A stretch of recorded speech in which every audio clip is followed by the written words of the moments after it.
बिल्लाहि वकफ़ा वसलामुन अला इबादिहिल्लज़ीन इस्तफ़ा अम्मा बाद। मुअज़्ज़ज़ सामीन व नाज़रीन, तज़किरा हुसैन रज़ी अल्लाह तआला अन्हु में आज हम आपकी खिदमत में 5वीं किस्त के साथ हाज़िर हैं। हज़रत अली रज़ी अल्लाह तआला अन्हु की शहादत के बाद हज़रत हसन रज़ी अल्लाह तआला अन्हु के मुबारक हाथ पर इराक़ और हिजाज़ के मुसलमानों ने बैत की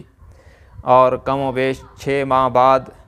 रसूलुल्लाह सल्लल्लाहु अलैहि वसल्लम की गई पेशन गोई को पूरा करते हुए हज़रत हसन रज़ी अल्लाह तआला अन्हु ने हज़रत मुआविया रज़ी अल्लाह तआला अन्हु के हाथ पर बैत कर ली। इसका अहवाल ज़िक्र करते हुए मशहूर शिया आलिम अल्लामा अबू अमर कशी अपनी किताब रिजाल कशी के सफ़ा 72 पर लिखते हैं कि हज़रत हसन रज़ी अल्लाह तआला अन्हु ने बैत की, फिर हज़रत हुसैन रज़ी अल्लाह तआला अन्हु ने बैत की और फिर हज़रत अली रज़ी अल्लाह तआला अन्हु की फ़ौज के कमांडर इन चीफ़ कैस इब्न साद रज़ी अल्लाह अन्हु ने आँखों आँखों में इशारा किया कि जब तुम्हारी बैत हो गई तो मेरी क्या ज़रूरत है। इस पर हज़रत हसन रज़ी अल्लाह तआला अन्हु ने फ़रमाया, कुम या कैसु फ़बायहु फ़इन्नहु इमामी, कि कैस खड़े हो जाओ, मुआविया की बैत करो इसलिए कि मुआविया मेरा इमाम है। हज़रत हसन रज़ी अल्लाह तआला अन्हु हज़रत अली रज़ी अल्लाह तआला अन्हु के बड़े साहबज़ादे हैं और उनके बकौल दूसरे इमाम हैं और उनके बकौल इमाम मासूम होता है। तो मासूम इमाम का फ़ैसला ये है कि मुआविया मेरा इमाम है। काश के सब जनाब मुआविया को इमाम बरहक तस्लीम कर लें तो बहुत से झगड़े ख़त्म हो सकते हैं। बहरहाल हज़रत मुआविया रज़ी अल्लाह तआला अन्हु से सुलह हो जाने के बाद दौरे मुआविया में हज़रत हसन व हुसैन के साथ सलूक कैसा रहा और हज़रत मुआविया रज़ी अल्लाह तआला अन्हु ने तय होने वाली शराइत पर कितनी पाबंदी की, इसका हवाला भी एक मशहूर शिया आलिम अल्लामा दुनियावरी अपनी किताब अखबारुत्तिवाल में लिखते हैं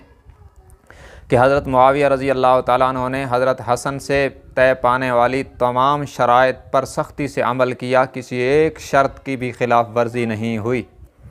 और इसी वजह से हज़रत मुआविया रज़ी अल्लाह तआला अन्हु के दौरे खिलाफत में हज़रत हसन रज़ी अल्लाह तआला अन्हु की तो वफ़ात हो गई, मगर हज़रत हुसैन रज़ी अल्लाह तआला अन्हु ने हज़रत मुआविया के दौरे खिलाफत में मिली खिदमात में भी बढ़ चढ़ के हिस्सा लिया। यहाँ तक कि कुस्तुनतुनिया की जो मशहूर जंग हुई है, जिसके मुताल्लिक़ नबी अकरम सल्लल्लाहु अलैहि वसल्लम ने फ़रमाया मग़फ़ूरुल लहू,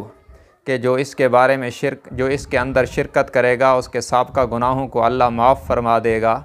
इसलिए सहाबा किराम और ताबईन ने बढ़ चढ़ के इसमें हिस्सा लिया। खुसूसन हज़रत अबू अय्यूब अंसारी रज़ी अल्लाह तआला अन्हु का इसमें शरीक हो जाना और इसी में इंतकाल कर जाना मुअर्रिख़ीन ने बड़े ज़ोर व शोर से लिखा है। ये एक अज़ीम जंग थी जो सन 49 या 51 हिजरी में लड़ी गई। रोमियों को इसमें शिकस्त हुई थी। इसमें अमीर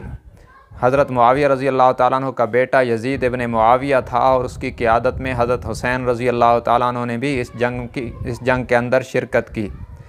इसकी तफसील इब्न असाकिर और अल्लामा इब्न कसीर रहमहुल्लाह ने अपनी तवारीख़ में लिखी है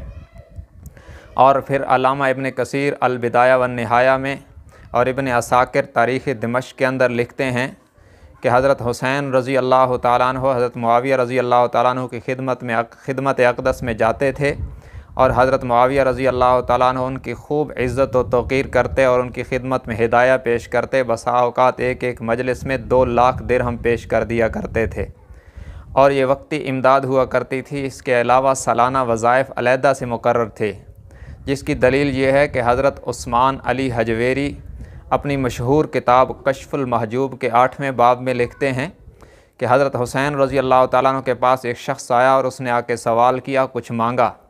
हज़रत हुसैन रज़ी अल्लाह तआला अन्हु ने फ़रमाया कि थोड़ी देर सब्र करो, मुआविया रज़ी अल्लाह तआला अन्हु की तरफ से हमारा वजीफ़ा आने वाला है, फिर तुम्हें देंगे। अभी कुछ देर गुज़री थी कि एक शख्स आया, उसने दीनार से भरी हुई 5 थैलियाँ अता फ़रमाईं, जिनमें से हर एक में 1,000 दीनार था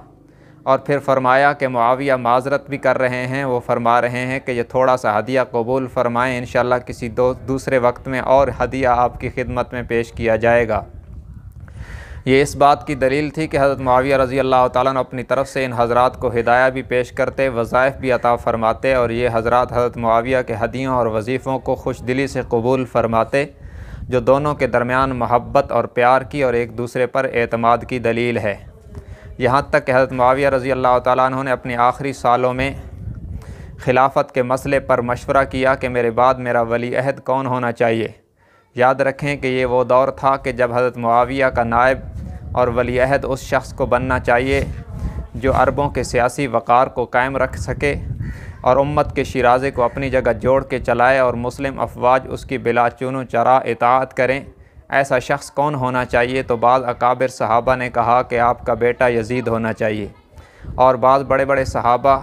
जिनमें हज़रत हुसैन इब्न अली, हज़रत अब्दुल्लाह इब्न अब्बास, हज़रत अब्दुल्लाह इब्न उमर, अब्दुर्रहमान इब्न अबी बकर और हज़रत अब्दुल्लाह इब्न ज़ुबैर रज़ी अल्लाह अन्हुम शामिल हैं, इन्होंने यजीद के वली अहद बनने की मुखालफत की। हज़रत मुआविया रज़ी अल्लाह ताला अन्हु ने अपने दौर में लोगों को यजीद की बैत करने के लिए आमादा करने की कोशिश की, मगर उन पर सख्ती ना फरमाई। यही बात अल्लामा याकूबी जो शिया आलिम हैं और हज़रत मुआविया रज़ी अल्लाह ताला अन्हु के सख्त नाक़िदीन में शामिल हैं, अपनी किताब तारीख़ याकूबी में लिखते हैं कि हज़रत मुआविया रज़ी अल्लाह अन्हु ने यजीद की बैत न करने वालों पर किसी किस्म की कोई सख्ती नहीं फरमाई।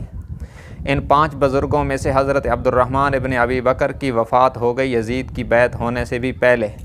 और हज़रत अब्दुल्लाह इब्न अब्बास और अब्दुल्लाह इब्न उमर ने बाद में हिकमत के तहत यजीद की बैत कर ली, मगर हज़रत हुसैन और हज़रत अब्दुल्लाह इब्न ज़ुबैर रज़ी अल्लाह अन्हुमा आखिरी वक्त तक यजीद की बैत से मुनकर रहे और उन्होंने यजीद की बैत नहीं की। यहाँ तक कि हज़रत मुआविया रज़ी अल्लाह ताला अन्हु ने अपनी वफ़ात से पहले यजीद को वसीयत फरमाते हुए फ़रमाया कि हुसैन इब्न अली के साथ हुस्न सलूक करना, इनका खूब ख्याल करना।